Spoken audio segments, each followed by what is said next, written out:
Destiny Migration Solutions, your trusted partner in Australian migration.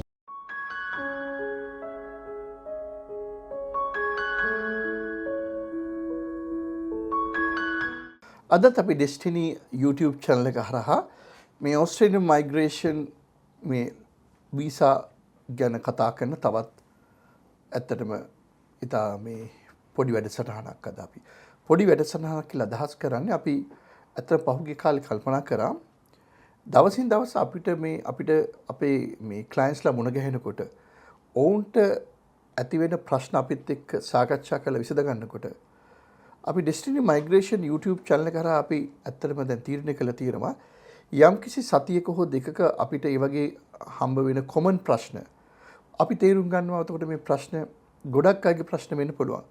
ඒ නිසා ඇත්තටම අපි ඉස්සරහට මේ ඩෙස්ටිනි YouTube channel එක බලාපොරොත්තු වෙන්න මෙන්න මේ ප්‍රශ්න අපි තෝරගෙන ඒ ප්‍රශ්න වලට දුන්න උත්තර සහ ඒ උත්තර හා සම්බන්ධව සබදිච්ච නීතිමය කරුණු කාරණා ටික ඔබට හමු ඉදිරිපත් කරන්න. ඉතින් සමහර වෙලාවට අපි වීසා වර්ග කීපයක් ගැන කතා කරනවා එක සාකච්ඡාවකදී අපේ මූලික අරමුණ අර ඔබට ලිහිච්ච නැති ගැටලු තියෙනවා නම් ඔබට තියෙනවා යම් කිසි ආකාරයක ඔබගේ වීසා කාණ්ඩය හරහා යම් ප්‍රශ්න ඒ ප්‍රශ්න පොදුවේ මතුවෙන ප්‍රශ්න බවට අපිට හැඟෙනවා නම් අපි උට උත්තර දෙන්න ලෑස්ති. ඒ නිසා ඔබට පුළුවන් අපේ YouTube channel එකට තවත් ඔබගේ පැත්තෙන් උදව් කරන්න.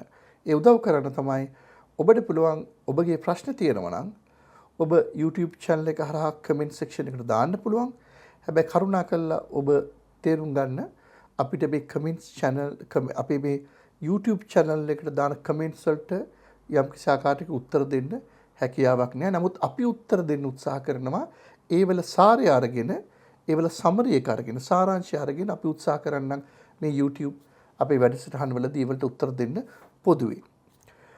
ඒ අවබෝධයත් සමගම අද අපි කරන්න යන්නේ ඇත්තටම පහුගිය දවස් කීපය තුළ අපිට මුණ ගැසුණු මේ අපේ ක්ලයන්ට්ස්ලා එම්ප්ලොයි ස්පොන්සර්ඩ් වීසා වලට ගොඩාක් ඕස්ට්‍රේලියාවේ නැඹුරුවක් තියෙන වෙලාවේදී ඒ වීසා සම්බන්ධව ඇති වෙච්ච සමහර ගැටලු සහගත තත්ත්වයන් ඔවුන්ට තේරුම් ගන්න බැරි කම නිසා මේ මම මේ අද කතා කරන්න යන ප්‍රශ්න ගොඩක් පොදුවේ ඔවුන් අපෙන් ඇසුවා.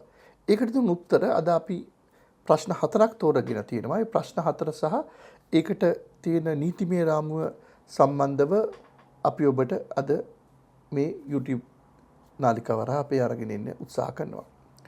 පළවෙනි ප්‍රශ්නේ තමයි අපි කතා කරන්නේ මේ employer sponsored visa වල ඔබ දන්නවා ගොඩක් common visa වර්ග දෙක තමයි 482 කියන. දැන් මේ වීසා එක හඳුන්වන්නේ TSS වීසා එක කියන එක දෙසැම්බර් මාසේ 7 වෙනිදා ගිය අවුරුද්දේ ඒක SID වීසා එක බවටපත් වුණා. skills in demand වීසා එක බවටපත් වුණා. ඒ වගේම 186 කියන employee nominated direct PR visa එක. ඔන්න ඔය දෙක තමයි ගොඩක් වෙලාවට පොදුවේ ගොඩක් දෙනාට ප්‍රශ්න ඇති වෙන employer sponsored වීසා වර්ග දෙක. ඒකෙදි මුලින්ම මේ LMT requirement එක කියන්නේ labour market testing ඔබ දන්නවා ඕස්ට්‍රේලියාවේ තියෙන employer sponsored visa වල 482 සහ 494 කියන visa වලට මේ LMT requirement එක නැත්තම් advertisement දෙකක් දාලා publish කළා different advertisement channels වල දවස් 28ක් අවම වශයෙන් ඒ advertisement එක publish කරලා තිබීම මේ 482 හෝ 494 nomination එකක් දාන්න ඉස්සෙල්ලා වැදගත් වෙනවා. පහුගිය දවස්වල ගොඩක් අයගේ nominations වලට ප්‍රශ්න ඇති වෙලා තිබුණා. මොකද nomination එක ප්‍රශ්නයක් ආවම ගොඩක් වෙලාවට අපිට අපේ client කතා කරලා කියනවා මේ මගේ nomination එක refuse වුණා. මේ මොකද ඒකට කරන්නේ? බලනකොට හේතුව තමයි මේ advertising කියන requirement එක හරියට අඳුන නොගෙන තිබීම.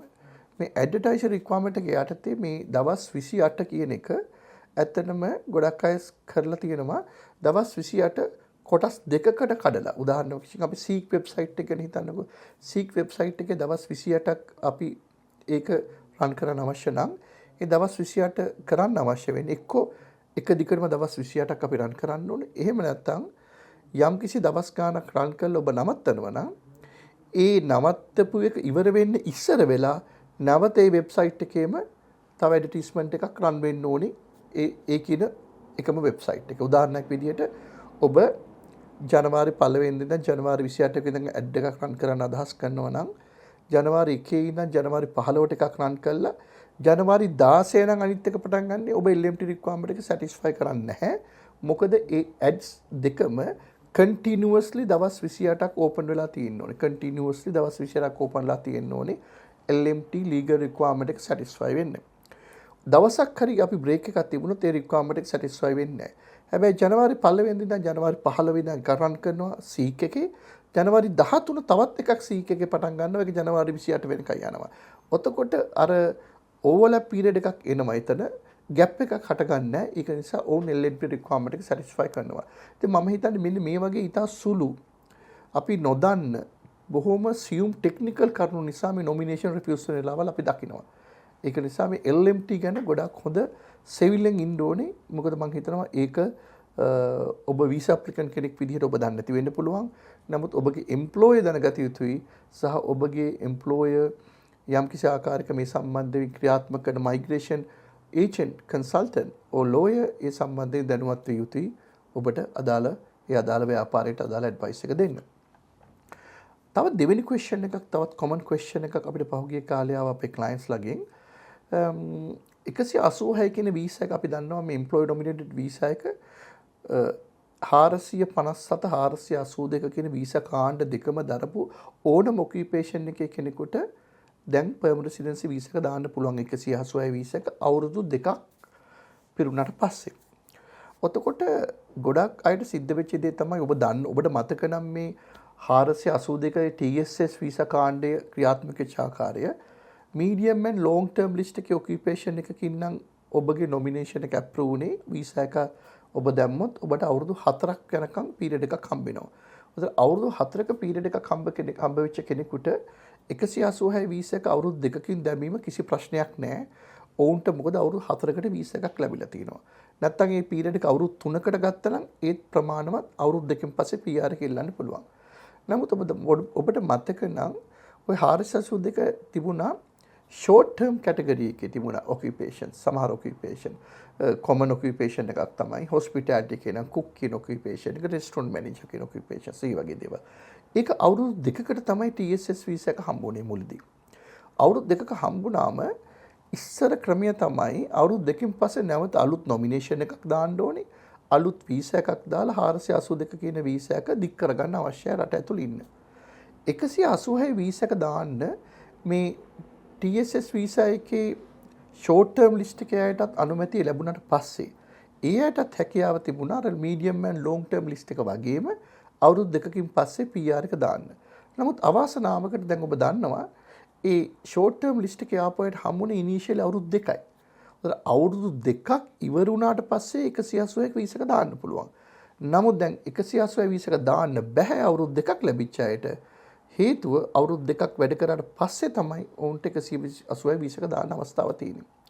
එතකොට සිද්ධ වුණු දේ තමයි ඒ අයට ඉතා අමතර වියදමක් දරලා තව එක අවුරුද්දකටවත් TSS වීසා එක දික් කරගන්න අවශ්‍යතාවයක් තියෙනවා.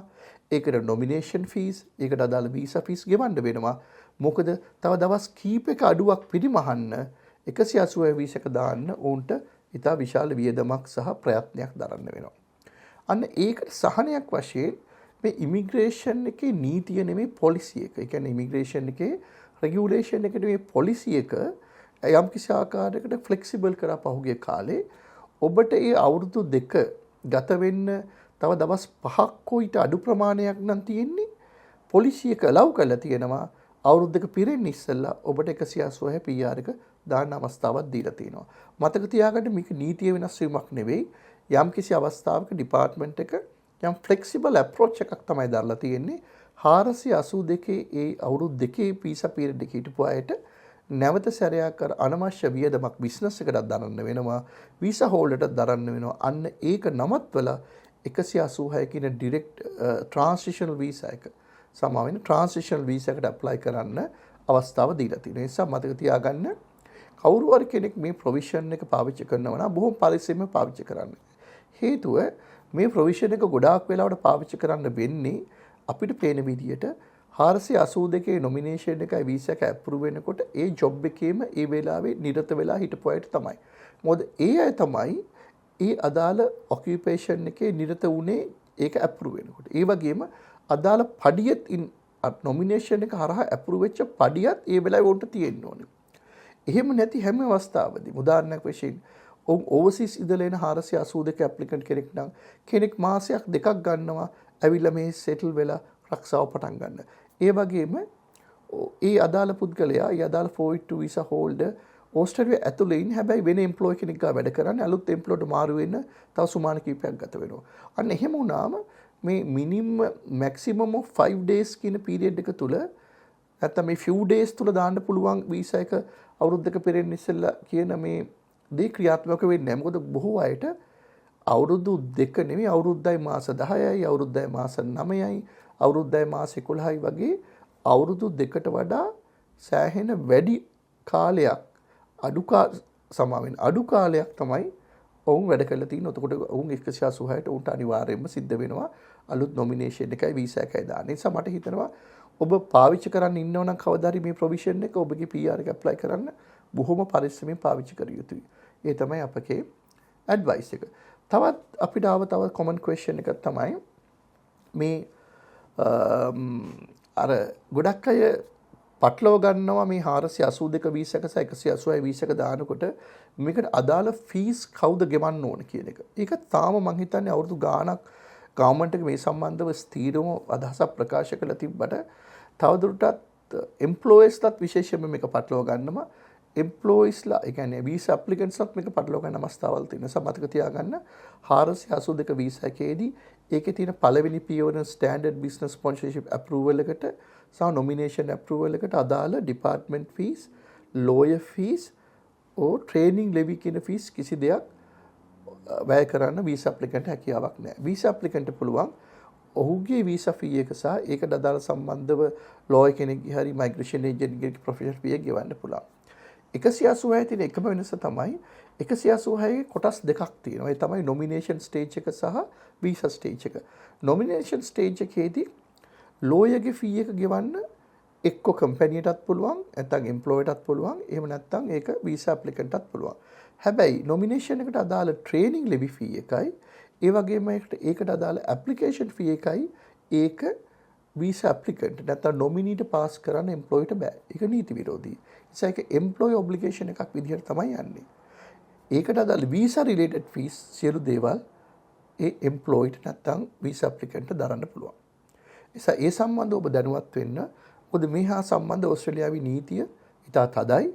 ඒක නිසා මේ එම්ප්ලොයි ඔබ්ලිගේෂන්ස් වලට මේ සියලු දේවල් අයත් වෙනවා. මේ දේවල් ක්‍රියාත්මක කරන්නේ නැති එම්ප්ලොයිස්ලට එම්ප්ලොයි ඔබ්ලිගේෂන් බ්‍රීච් කිරීම නිසා යම්කිසි ආකාරයක ඉතා දැඩි දඬුවම් වලට පවා ඔවුන් මුහුණ පානවා. අවසාන වශයෙන්දී තවත් ප්‍රශ්න කිහිපයක් තියෙනවා. අපිට වෙලාව තියෙදි කියලා අපි දන්නේ නැහැ. නමුත් අපි ඉතා සුළුවෙන් මේක කතා කරන්න බලමු. ඒ වගේම කියලා තියෙනවා මේ 482 වීසා හෝල්ඩර්ස්ලා දැන් පුළුවන් ඔවුන්ට එම්ප්ලොයිස්ලා චේන්ජ් කරලා ඒ කම්බිනේෂන් එක උදාහරණයක් විදිහට අවුරුදු දෙකේ පීරියඩ් එක ඔවුන්ට එකතු කරගන්න පුළුවන් ප්‍රීවියස් එම්ප්ලොයි කෙනුයි කරන්ට් එම්ප්ලොයි කෙනුයි. ඔතකොට කෙනෙකුට ප්‍රශ්නයක් එනවා අපි කවුරුත් මේක දන්නයි 482 වීසා එක ගැන ගොඩක් දැනුවත් අය දන්නවා ප්‍රීවියස් එම්ප්ලොයි එකෙන් යම් කිසි ආකාරයක දවසක වැඩ නැවතුණා නම් ඔවුන්ට මාස 6ක පීරියඩ් එකක් දවස් 180ක පීරියඩ් එකක් තියෙනවා ඔවුන්ට අලුත් නොමිනේෂන් එකක් ඒක අලුත් එම්ප්ලොයි කෙනෙක් ගාවට යන්න. ඔතකොට ඩිපාර්ට්මන්ට් එක පහුගිය දවස්වල දුන්න යම් කිසි ආකාරයක ඉතා පැහැදිලි නිර්වචනයක් දුන්න මේ සම්බන්ධව තමන් අලුත් එම්ප්ලොයි කෙනෙක් ගාව නොමිනේෂන් එකක් දාලා ඒ නොමිනේෂන් එක අප්‍රූව් වුණොත් අර මාස 6 ග්‍රේස් පීරියඩ් එක තුල තමන් අලුත් එම්ප්ලොයිට වැඩ කරන පීරියඩ් එකත් තමන්ගේ ටෝටල් 2 years පීරියඩ් එකට ගන්න පුළුවන්. ඒ කියන්නේ ඔබ අවුරුදු දෙකකට පස්සේ 186 ට්‍රාන්සිෂනල් සිස්ටම් එකේ යටතේ වීසා එක දාන්න හිටියේ නම් ඒකට එකතු කරන්න පුළුවන් අර අලුත් එම්ප්ලොයර්ගේ ගාව නොමිනේෂන් එක දාලා වැඩ කරපු පීරියඩ් එක හැබැයි ඒ නොමිනේෂන් එක අප්‍රූව් විය යුතුයි. හදිස්සියවත් ඒ නොමිනේෂන් එක අප්‍රූව් නේ නැත්නම් ඒ පීරියඩ් එක ඔබට ගණන් කරන්න බෑ ඔබගේ PR පීරියඩ් එකේ අවුරුදු දෙක තුලට. ඒකත් ඔබ මතක තියාගන්න ඕනේ. අවසාන වශයෙන් මම හිතන්නේ තවත් එක ක්වෙස්චන් එකක් අපිට ගොඩක් සුලභව පාවිච්චි කරලා තමයි මේ 482 නොමිනේෂන් දෙසැම්බර් 4 ඉස්සෙල්ලා මේ TSS වීසා එකක් තිබුණේ 482 ඊට පස්සේ SID වීසා එකක් උනේ. සමහර අපි දැකලා තියෙනවා නොමිනේෂන් ඇප්ලයි කළා දෙසැම්බර් 4 ඉස්සෙල්ලා. හැබැයි වීසා එක ඇප්ලයි කරගන්න බැරි වුණා. උතට ගොඩක් අයට ප්‍රශ්නයක් ආවා. මගේ නොමිනේෂන් එක ගියේ TSS විදිහට. දෙසැම්බර් 7න් පස්සේ මේක SID වුණා. දැන් මට මොකද්ද වෙන්නේ? මට දාගන්න බැරිද උදකට මට අදාළ වීසා එක? මගේ නොමිනේෂන් එක ඇප්‍රූව් වුණොත්. නෑ පුළුවන්. ඩිපාර්ට්මන්ට් එක ඇතුලේ මේ සම්බන්ධව දුන්න නිර්වචනය තමයි ඔබ TSS කියන වීසා වර්ගය තුලින් නොමිනේෂන් එක ඇප්ලයි කරත් දෙසැම්බර් 7න් පස්සේ ඔබගේ නොමිනේෂන් එක පස්සේ ඔබ දාන්න වීසා එක 482 SID වීසා විදිහට උන්ට පිළිගන්න පුළුවන් කියලා. එස කවුරු හරි නොමිනේෂන් එක විතරක් දාලා දෙසැම්බර් 4 කලින් යම් ගැටලුවක දැන් ඉන්නවා නම් උන්ගේ ගැටලුව ඇති කරගත යුතු නැහැ. උන්ට තවදුරටත් මේ සිස්ටම් එක allow කරනවා SID කියන ක්‍රමයේ යටතේ 482 වීසා එක දාන්න. ඉතින් ඇත්තටම බොහොම ස්තුතියි ඔබ සියලු දෙනාටම අපේ මේ Destiny YouTube channel එකට හුම්කම් දුන්නාට. අපි තවත් වෙලාවක බලාපොරොත්තු වෙනවා අපිට මේ සතිය හෝ සති කිහිපය තුළ අපිට එන මේ සුලභ ප්‍රශ්න මේක එක වීසා වර්ග අපි තෝරගන්න උත්සාහ කරනවා. ඒතර ඔබටත් එක ලේසි. දැන් අද අපි කතා කරේ employer sponsored ගැන. ඒ වගේම අපි උත්සාහ කරනවා එක එක වීසා කාණ්ඩවල යම් ගැටලු පැන නැගුණාට පස්සේ ඒ අය අපෙන් ප්‍රශ්න අහලා අපි උත්තර දෙනකොට ඒ උත්තර ටික අපි එක්රැක්ස් කරලා එකතු කරගෙන සුමානකට හෝ දෙකකට පස්සේ ඔබට යම්කිසි මේ වගේ වැඩසටහන මාර්ගයෙන් එන්න. ඒ නිසා ඔබට සමට ස්තුතියි. නැවත Destiny Migration YouTube channel හරහා අපි ඔබත් සමග හමු වෙනවා. Destiny Migration Solutions, your trusted partner in Australian migration.